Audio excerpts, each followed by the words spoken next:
before we came on the air. We were talking about this comedian friend of mine, Lisa Correa, who dated an astronaut and said astronauts, and I think rock climbers, and I'm sure skydivers and deep sea divers and cave explorers, they do have an adrenaline junkie aspect to them. Oh, how about the people who dive off cliffs and they have the rabbit, what do they call it, squirrel or whatever? Who was the first guy? Because all I remember is, those old films of the 1800s when people were trying to create the first flying machines. And there were guys like 18th century top hat version of the squirrel suit, and they just plummet and die. Right. And again, an adrenaline junkie, and I'm sure a physicist or a engineer was like, okay, I'm going to jump off and this will actually, like, how do you lead up to that and make sure that it glides? Or the first one. And then it worked. And and then of course, once the first one does it, then everyone's, it's like breaking the 4-minute mile. Oh, we can do it. But that is a thing where the one random breeze hits you and you're just smacked against a rock and you die. Like, this seems random what we're talking about, but it's not, because to me, what you do as a stand-up is right next door for me. The older I get, the sheath around my nerves getting thinner and thinner. So things traumatize me. If I go watch you, I like you, Patton, I want you to do well, and now I'm going to sit there and watch you do stand-up in front of a bunch of people who may or may not like you would terrify me, just watching it. Yeah, I mean, watching it, I understand it's that parent watching their kid at a recital syndrome where you don't want them to do badly. But for me on stage, not that I'm nowhere near an astronaut or a rock climber, but the one time that I'm weirdly comfortable is when I'm on stage, because my thinking is, A, I've been doing this nonstop since I was 19, so it is something that I have become very good at because I've just always done it. And 2, I've got a microphone, I've got a light on me, I have advantages. And I'm at that point now, and this just comes from experience, where I'm just really interested in what I'm talking about, and I'm not in a rush anymore.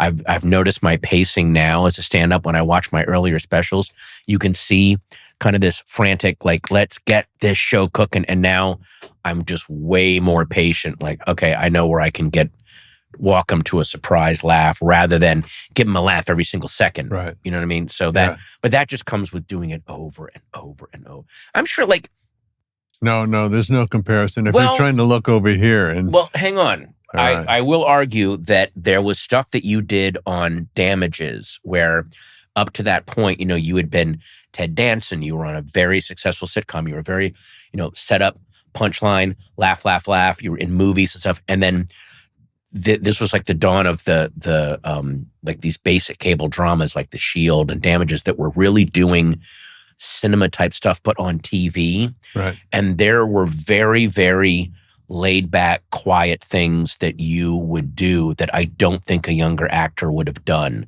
Like, there's the scene when you wake up in that hotel room and and not in your hospital bed, and the guy gives you the thing of ice, and it comes crashing in on you that the whole world hates you, and this one guy is giving you a sip of ice water, and like the enormity of it, and you're not rushed in getting to that point. You're not rushed to getting to the point of, I am the most hated human being on the planet. And it's also done, I think older actors and more experienced actors, they can underplay everything, because when you're young, you're like, I've got to pop in this scene. And you learn as you get older, the camera's got me. It'll get every little thing that I do. And your gestures are so much smaller and subtler. But that comes from watching yourself in films, watching yourself on TV, going, I didn't need to be that big. It would have caught that. So that, I remember that scene so clearly. Me too. I love that scene. Before we move on, do you have any other stories about me? Oh, my gosh. I mean, tap dancing on the dock in Body Heat is always, I'll always remember Wally. that. Yeah. Okay, here's the difference. So, sorry, your theory or whatever does not hold water, because, here's why. Because let's stick with Damages on my case versus stand-up. Okay. Damages, they had 3 of the most amazing writers. and they came, they're just brilliant. And they would give you certain freedoms that and you could be indulgent. They were so confident in the event of the scene that it doesn't matter what the words are at this point. This event's going to be amazing. Yes, but so there was a team of people there that set the table for me to get lucky and do something fun or good. You're standing up bare, buck-ass, it's just going to be you and me, buck-ass naked. And you can't tell me that's the same, I mean, they're just different disciplines. I mean, when I'm acting in a scene, here's the thing that makes me nervous in the scene. When I'm on stage, it's just me. If I go down in flames, I'm the only one going down in flames. But if I mess up a scene or don't give the right energy and I'm affecting other people's work, and that weighs very heavily on me. I don't want to be I want to contribute to a scene. The best, I remember Bill Murray saying what we learned in Second City is, if everyone in the scene is trying to make everyone else better in the scene, then the whole scene is amazing. Rather than someone going, I've got to win this scene. And a lot of times, especially when I started off as a stand-up and then I started acting, I still had that stand-up mentality of I've got to win and be the best. And it took me a while to get over the fear of just going, you can just sit there and listen to the other people and be just as compelling. I learned early on that being in a two-shot of something funny is just as funny as you know. Oh, I mean, so much of Cheers is they're surrounding you with kind of lunatics and unstable people. And just like Monty Python, they would fight to be the straight character in the scene because the straight character reacting that's where the laugh lands. The goofy person does something goofy, but it's not that the person goes, okay, like having to deal with that. That's what gets this huge laugh, And so it's really, really, I mean, watch Taxi. Judd Hirsch is just reacting to everybody, but it gets such massive laughs because he knows exactly how to react to them. You love actors, you love TV, you love film, wow. Love it. You remember it all, pretty much everything you've seen. Stuff that really lands when you really see someone like finding something in the scene and figuring it out. Back to me. Well, I mean, back to, when you connect with, you tap dance on a pier in Body Heat. It was such a weird choice. By the way, I got to ask you, was that in the script that your character starts tap? Oh, it says that you start tap dance. No, literally, it looks so spontaneous. You could take Larry Kasdan's script, Lawrence Kasdan, the one that you auditioned with, and go to the theater and watch the film, and you could conduct it like a symphony. Wow. Everything was in it. Well, then you guys just made it feel very spontaneous. I mean, when he throws that friggin' chair through the window, and the way she reacts to it, like terrified and turned on, and like, okay, where do I go with this? I'm sorry, that movie is just perfection. Bill Hurt. But yeah, I love when, and I love this with anything, like when you see a band on stage and they like you can see it if you know where to look for it. When a note or a chord all comes together, like they've been doing like 200 shows in a row, and some nights are good and some nights are bad. And then this night, a random Thursday night in Wichita, oh my God, everything just came together, and you see them all kind of react to each other like, nice, okay, good. There's a moment in Hard Day's Night near the end when the Beatles are playing for the TV show, and Paul and John look at each other and just start laughing. Like, a year ago, we were in a strip club in Hamburg for like 80 angry businessmen. And what is happening? Like, it's such absolute joy. They can't believe this is happening. So I love when those little moments come through. And a moment that really comes through acting for me is when someone actually brings something to a character that they might not want to admit, oh, but this is something that I have in me. And it's very uncomfortable when you embrace. Only reason to do it, really. Yes, is when you, there's again, getting back to Damages, there's that moment when you're like, I'm going to, when Frobisher is going to, now I'm going to devote my life to good works. And then that lasts maybe 2 episodes because the innate core of his character is, I don't care and I'm in a rush. I just want the money and I just want and he kind of has a has a passive aggressive blow up at his guru. Yeah. But there was clearly things in that scene where you're like, I have also been this petty and impatient about shit. Like it just, you are stepping into a part of yourself that's like, okay, you know what? I do asshole things too. Here we go. The joy of being able to have a character where you get to release that and go, oh yeah, this is fun. All this stuff I've been denying myself and bullshitting is fun. But it's also, it really connects with an audience too, because I think a lot of times in our world, especially now with all the social media, people are very, very conscious of how they present themselves, and they want to be the good guy, or they want to be the smart person, or they want to be the compassionate person. But the reality is, and everyone has compassion and intelligence and good in them, but also we have moments where we're assholes. And so when people let that slip and then decide, you know what, I'm not going to apologize for that, that's also a part of me. That, in a way, I think connects you even stronger to people, because you're like, I just saw something real. Because so much of what you see now is engineered and mapped out through a PR team and choreographed. And when you see those moments, it's why like some kind of awful people end up kind of getting followings, because they're like, yes, this person is awful, but they're actually being who they are. I haven't seen that in so long. Yeah, I was. No, you're right. You know Sorry, what I mean? I was about to interrupt you a second ago, and my point no longer holds after what you just said. But it was like there are some people who are who pride and take great joy in being assholes and mean. That's a different thing. That it is. Yeah, and they would learn and grow if they would let just a little bit of good out, because they have that too. They do. Because there is an impact. I never thought of it that way. There is the opposite of that, but it's just as engineered and fake as a person going, I gotta be the truth teller no matter who it fucking hurts. No, you're going out of your way now to be it, because this is the image you built up, and you need to super serve your niche right now.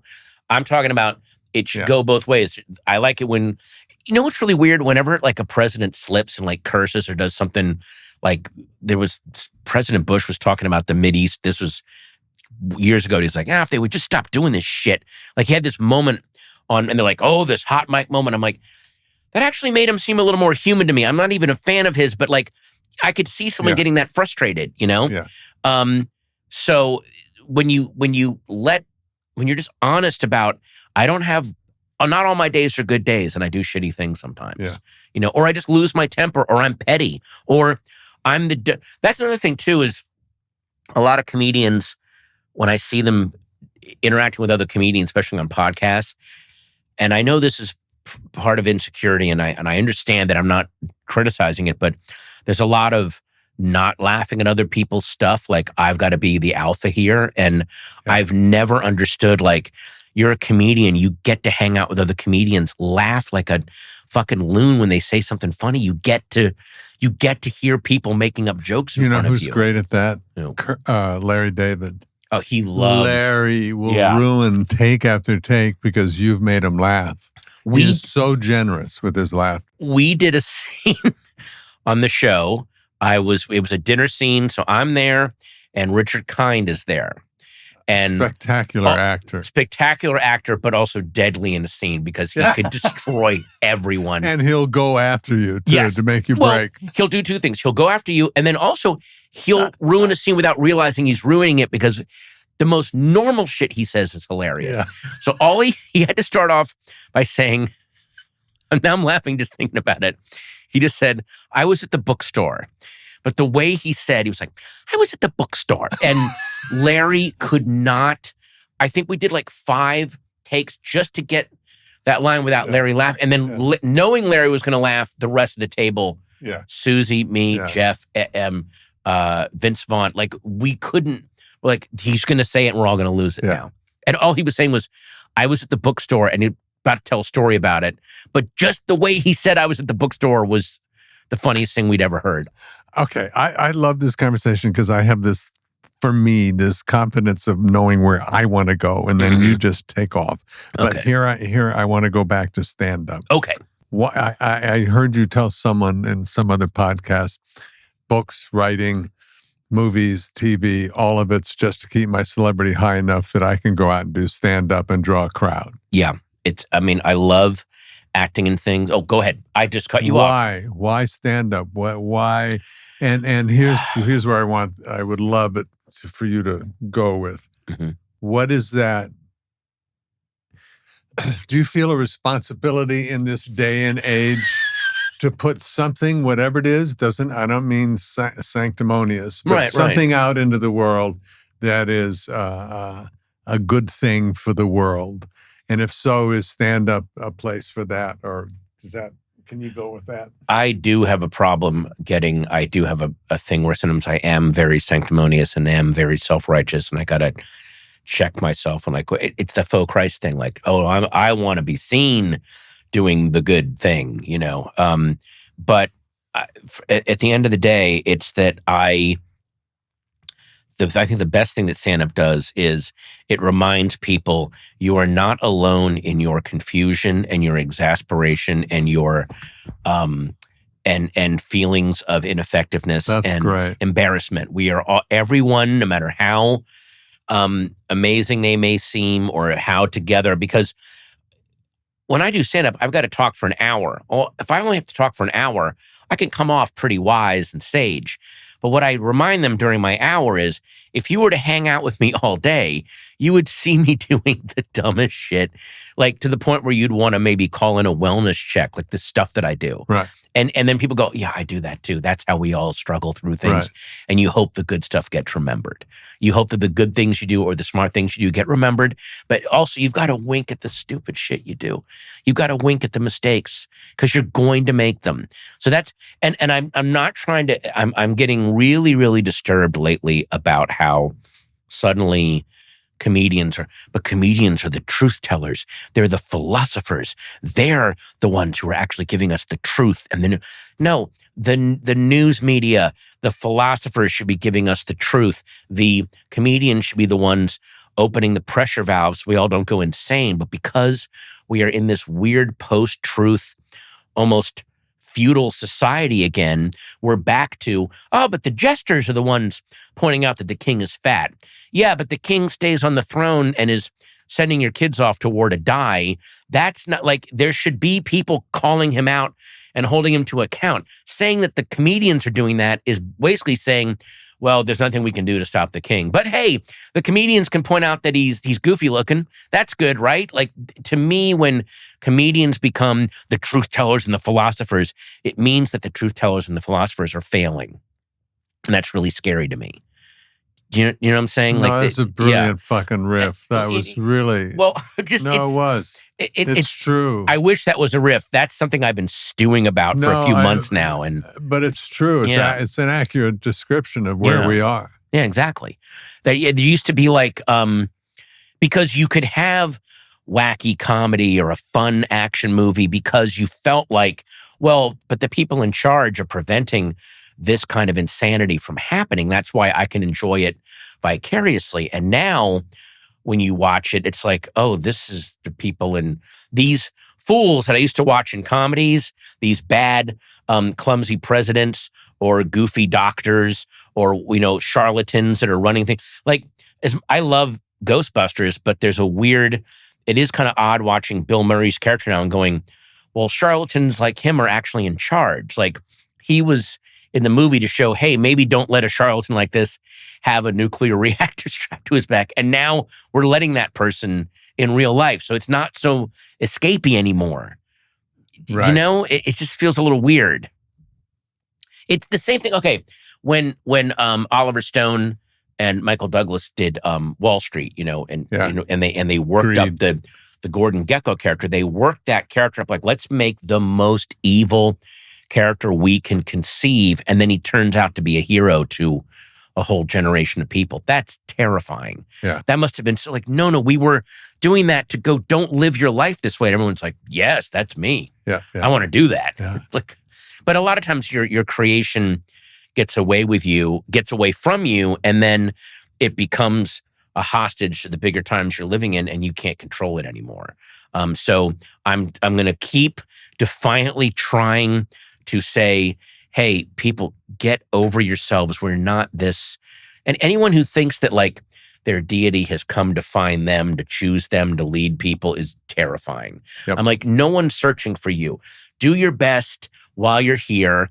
Laugh at your mistakes. Everyone calm down, and then it'll all like that is that you're actually doing more good for the world if you're just showing everyone else, hey, it's okay. We're all going to screw up.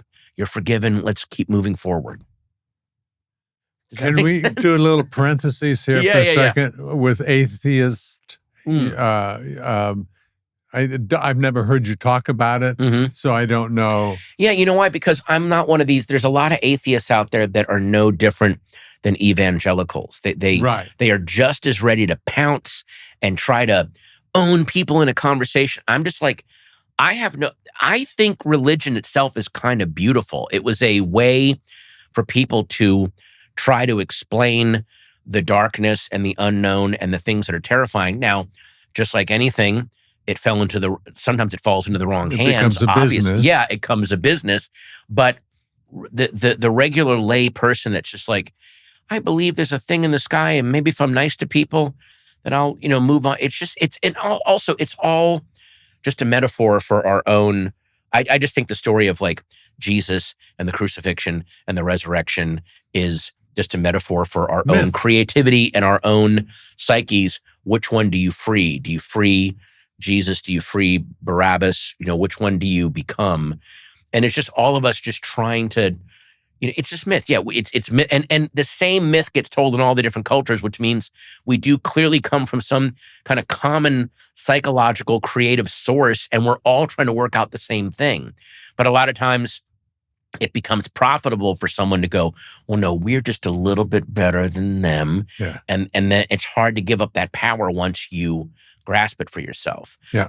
I'm the kind of atheist, and I like to think that I'm the kind of atheist that's like a truly good Christian or a truly good Muslim that's like, this is just my own thing. I don't need to talk to anyone about this. You're a crappy atheist. I'm a crappy atheist. I should be screaming at people. I should be at Whole Foods right now. Where did those dates come from?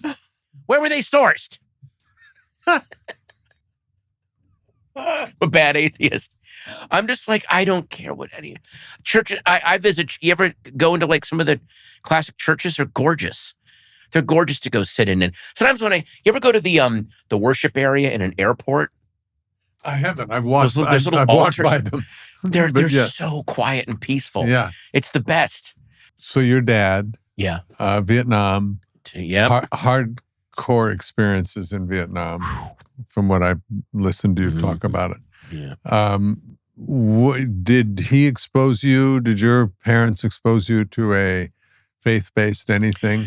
My mom was raised Catholic, so I was raised as a lapsed Catholic. My dad was my dad was the kind of Christian that I became as an atheist, which is just very quiet about it. It's my own thing. I don't need to show up at a church. I don't need to, always be putting it on people. It's just my own thing in my own moments.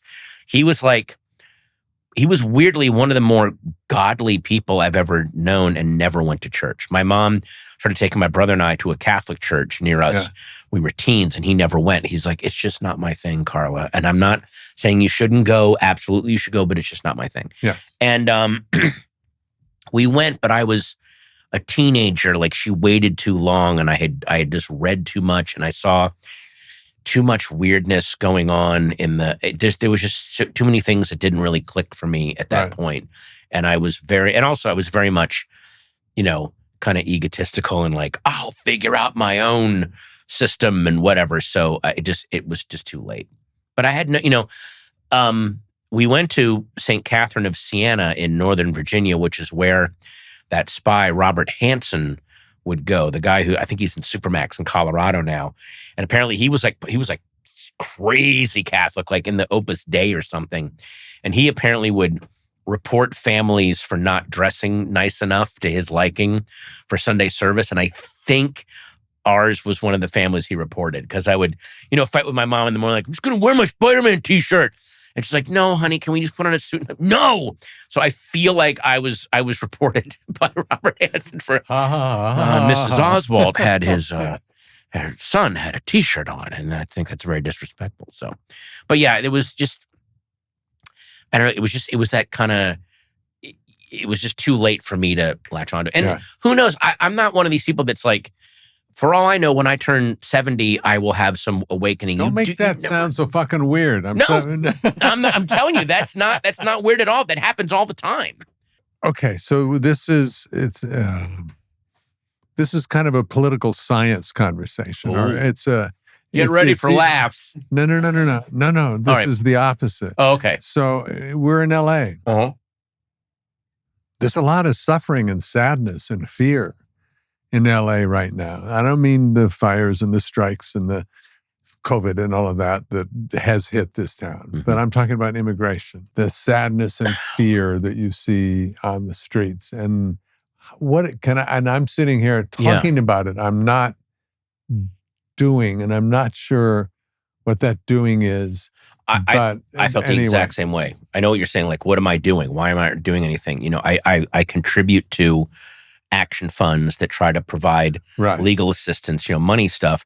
Somebody pointed out, I remember this, it's just giving me hope. But again, this is also a very weak, there's always more you can be doing, but you can't do everything. And what use will you be in the long run if you absolutely burn yourself out? You have to also keep yourself healthy and focused so you can, because also what we're going to need is healthy, focused people for the rebuilding when we get to the other side of this. It's one thing to resist this to the best of our ability, but the rebuilding is going to be even more crucial. And if we burn ourselves out in the resisting, then there'll be no one left to rebuild, and then something even worse can come along and take the reins. So find a balance. But I remember somebody put on social media, no, I'm not doing the most that I can for immigration. But I'm signal boosting things, and I'm sure that during the rise of the Nazis in Germany and Austria, if there had been people posting and saying, "Hey, the Nazis suck," it would have helped the people that know that there's other people out there that have your back and see this for what it is. I mean, when you talk about this, the sadness and the suffering of what's going on with ICE and immigration, you realize very quickly the sadness and suffering is the point. This has, no matter what they say about, no, we're trying to make America safer and trying to bring jobs back. It has nothing to do with that. Because they killed a bill in the Senate that would have at least approached this problem. They're raiding kindergarten graduations and grabbing parents. It's like there's no argument for this. And it's going to be one of those things where there's so much awful stuff happening right now that is so massively awful that you realize, this is a distraction. Not only is it a distraction, it's one of those things that no matter how much you say about it, people just wave you away because it's so obvious and massive that it can't be true. And in 20 years, there'll be histories written going, well, this is what was going on, and the people that were yelling about it were made to look like they were insane.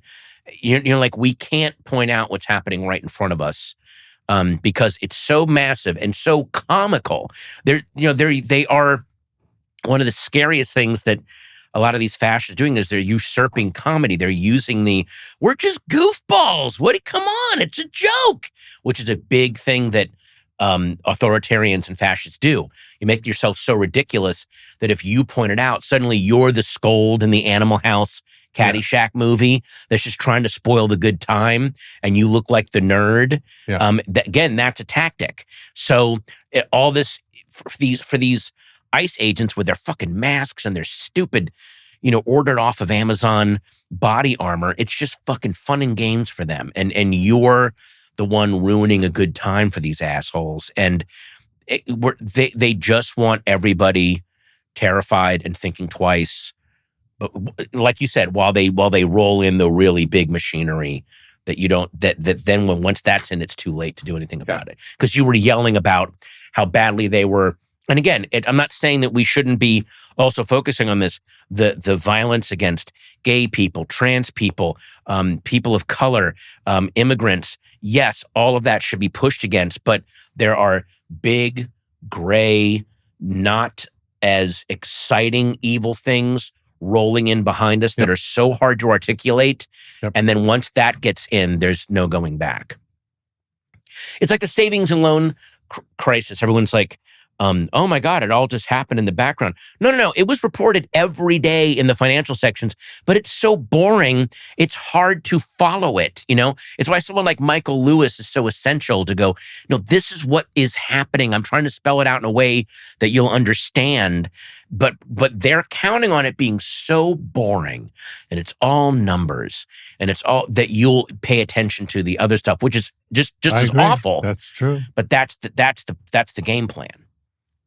And again, the ICE raids are so like comically evil. They're so comically evil that it's hard to wrap outrage around it. It's like they're trying to be more outrageous than the outrage that is coming, and they're counting on that. Yep. But luckily, we're seeing genuine pushback going on, and I just hope that this will end in disaster for the people that are doing this. Before I ask you something else and totally ruin your career and put you into jail tonight, yes. Anyway, sorry, go ahead. Okay, you have a 16, 17, 18-year-old daughter? 16-year-old daughter. Okay.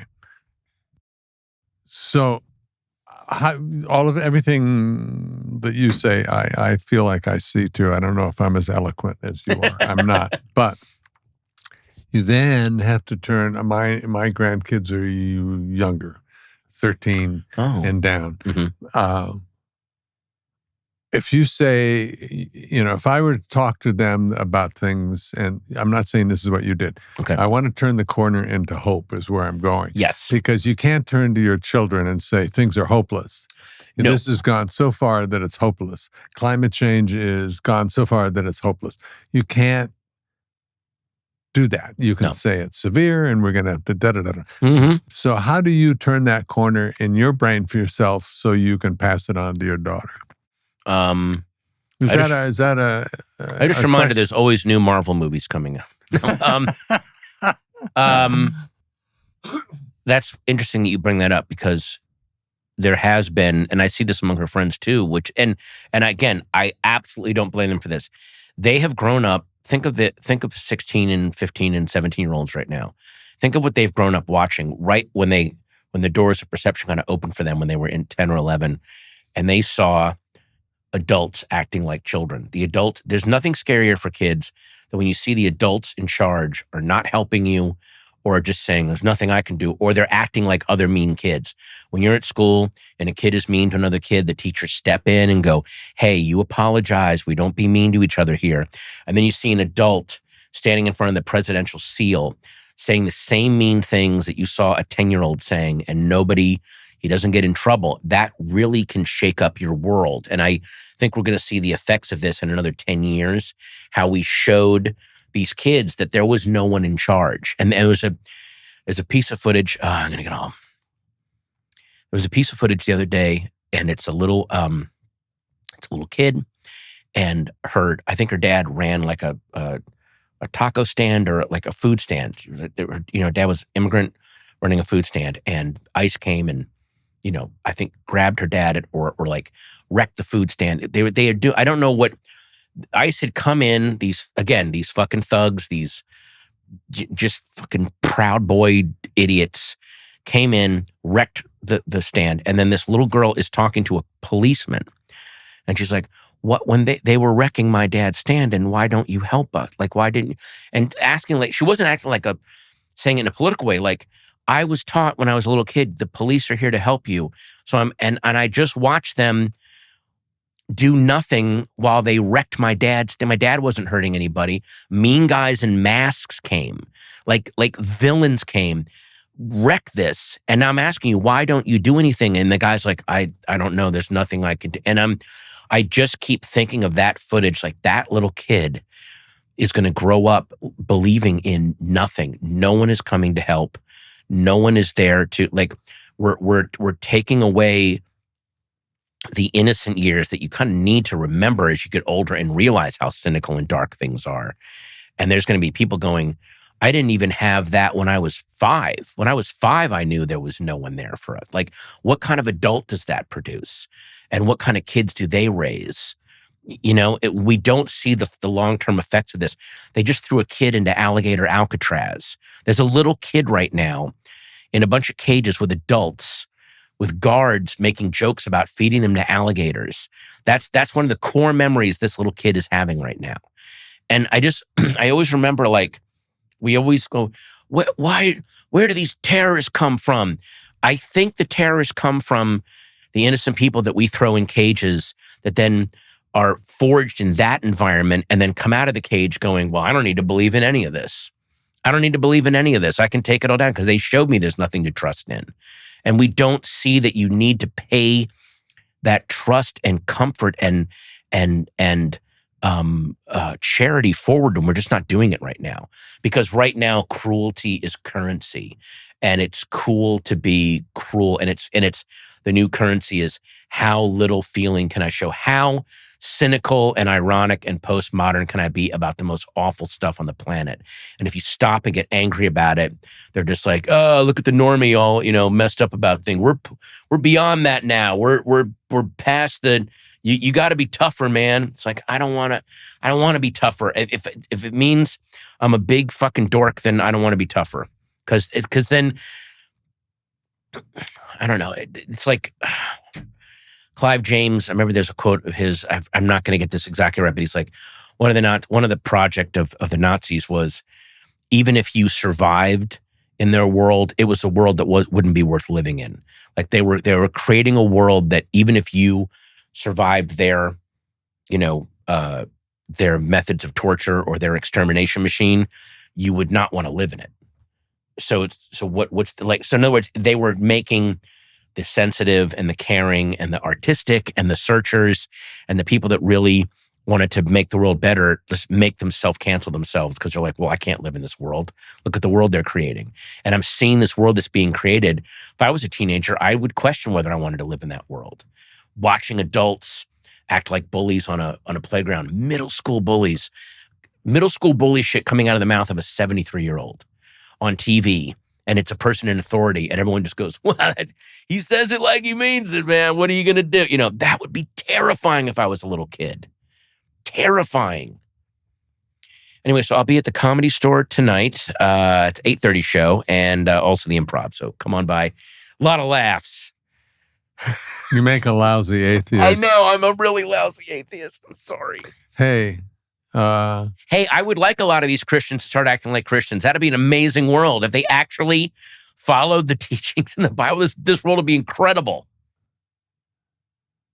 Thank you. Yeah. I'm not through with you yet. God, okay. But do you want to talk about damages again? No. Okay.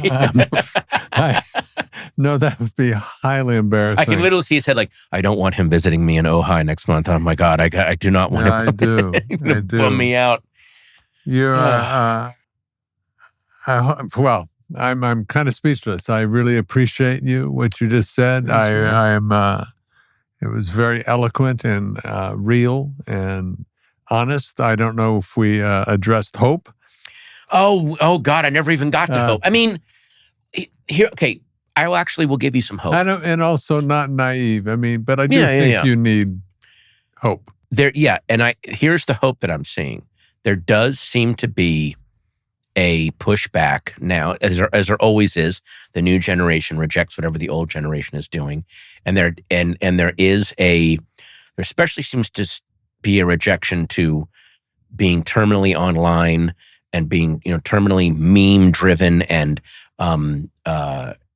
fad driven. There seem to be kids, friends of my daughter at least, that their new clout is, I can't be found online. Like if you want to contact me, I got a flip phone and a number, and that's the only way you can get to me. Yeah. And there's kids who want they want analog phones put back in their thing. They don't want their stuff online anymore because they just see how it all ends in tears. So there does seem to be this really interesting pushback of like, no, I don't have 9 different social accounts. Here's my number. If you want to call me, you call me. That's all you're going to get out of me. You'll never even get a text from me. Like that is becoming the new cool for a lot of these kids. And with that, it means that they are going to start as much as we're being drowned in AI slop and we're being drowned in repurposed memes and post irony. I think there'll be a younger generation that's going to start craving and boosting authentic experiences. Like it'll be that. It's like when I used to see Prince in concert, and he would talk about, you're actually seeing real musicians playing instruments. We actually practice this, and you're watching this happen. There's no backing track.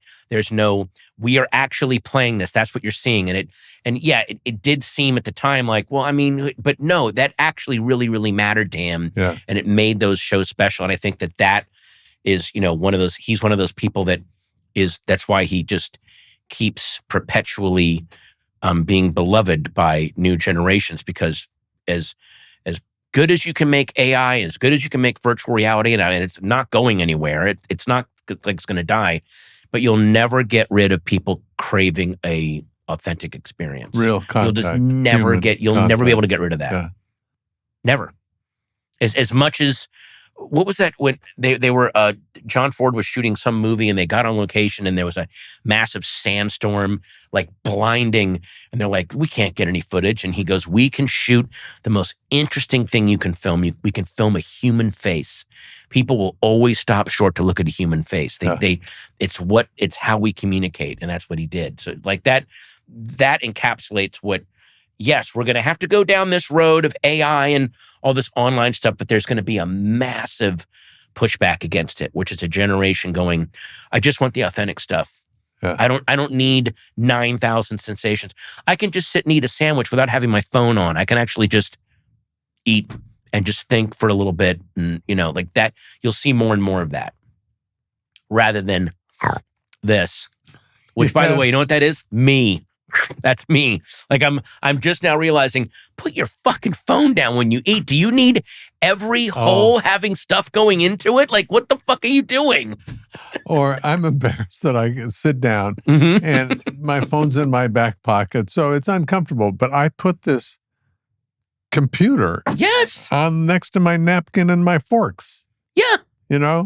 And think nothing of it, You put a thing with, I don't know, 1,000 times the computing power that they use to get us to the moon. Yes. Next to your My poke beans. bowl. You're just like, like we don't even think about it anymore. It is, again, it's very, very comical. Like when they would do like remember those Looney Tunes cartoons, but life in the future. And then a guy just has like his own nuclear fusion thing on his wrist and he doesn't even think about it. Like, hang on, let me just get some power for my house. Anyway, but that is kind of how we live now. Yeah. With just miracles next to us that we don't give a shit about. Yeah. Hey, you're my new hero. Oh no, and this is the courage of a stand-up now that I just saw, and I will come watch you do stand-up. The courage and the anywhere. stupidity, both. Yeah. I hope not stupidity. Okay. And thank you so much. Ted, Really appreciate all the stuff you read, watch, learn, digest that you then were able to put back out into my ears. Thank you. Thanks, man. And go back and rewatch Damages and watch Ted Danson play the most patiently evil character on TV. It's really unnerving. If you know him from Man on the Inside on Netflix, or you know him from Cheers, it is a very unnerving experience watching him in Damages, because you don't get rid of your Ted Danson charm. A lot of times when comedic actors play villains, they go, I'm going all the way there. You keep the charm, which is even scarier, because you're like, wait, he could have used that charm for real evil in real life, but he chose not to. It'd be really funny. What? Is if we cut all the middle stuff and we just loop it together. is just me. That would be true Frobisher. That is what Frobisher would do. That's exactly what he would do. But it is, okay, really quick. It's like, remember when Robin Williams did that movie 1 Hour Photo, and when he really played like he was not Robin Williams, and it was great. But he did another film, a Christopher Nolan film called Insomnia, where he also plays a villain, but he plays it like a charming Robin Williams. He has the Robin Williams Al Pacino. Yeah. And he is so terrifying in that movie, because you realize in real life, if Robin Williams had decided to use his charm for evil, we'd be in a lot of trouble. Yeah. A lot of trouble. That movie is so unsettling to watch. As just like Damages. Love you, buddy. Thanks, man.